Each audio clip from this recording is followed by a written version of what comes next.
நான் கொண்ட திட்டங்கள் சிறிதாயினும் ஐயா எனக்காய் உன் திட்டங்கள் பெரிதல்லவோ. புழுதியில் இருந்து என்னை உயர்த்தினீரே, ராஜாக்களோடு அமர்த்தினீரே.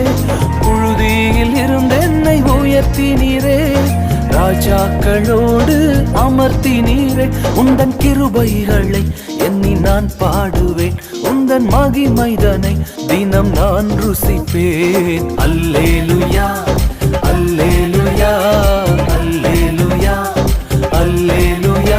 உம்மை உயர்த்துவதே எங்கள் நோக்கமையா, உம்மை பாடுவதே எங்கள் மேன்மையா. உம்மை உயர்த்துவதே எங்கள் நோக்கமையா, உம்மை பாடுவதே எங்கள் மேன்மையா.